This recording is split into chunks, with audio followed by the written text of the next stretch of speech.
അസ്സലാമു അലൈക്കും വറഹ്മത്തുള്ളാഹി വബറകാതുഹു. മസ്ജിദുൻ നബവി 5 നേരവും അവിടെ നിസ്കാരം നടക്കുന്നു. നിസ്കാരത്തിൻ്റെ സമയം കണക്കാക്കി ആളുകൾ പള്ളിയിലെത്തുന്നു. സത്യവിശ്വാസികളുടെ എണ്ണം കൂടിക്കൂടി വരുന്നു. നിസ്കാരത്തിന് സമയമായെന്ന് ജനങ്ങളെ അറിയിക്കണം. അതിനൊരു സംവിധാനം വേണം. എന്താണ് മാർഗം? നബി സല്ലല്ലാഹു അലൈഹി വസല്ലമ തങ്ങളും സ്വഹാബികളും കൂടിയാലോചന നടത്തുകയാണ്. കൊടി ഉയർത്താം ഒരാൾ അഭിപ്രായപ്പെട്ടു. ഉറങ്ങുന്നവർ കൊടി കാണുമ്പോൾ മറ്റൊരാൾ പറഞ്ഞു.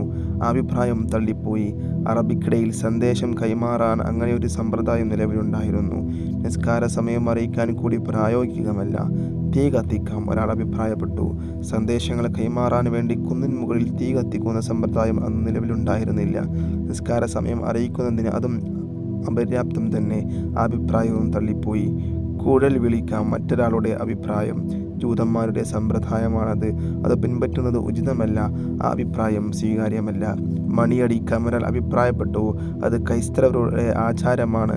അതും പിൻപറ്റാൻ പാടില്ല. ഒരാൾ വിളിച്ചു പറയട്ടെ. ഉമർ റളിയല്ലാഹു അൻഹു പറഞ്ഞു, അത് ശരി. നിസ്കാരത്തിന് സമയമായെന്ന് ഒരാൾ വിളിച്ചു പറയുക. അത് കേട്ട് എല്ലാവരും എത്തിച്ചേരുക. കേട്ട അഭിപ്രായങ്ങളിൽ കൊള്ളാവുന്നത് ഇതാണ്.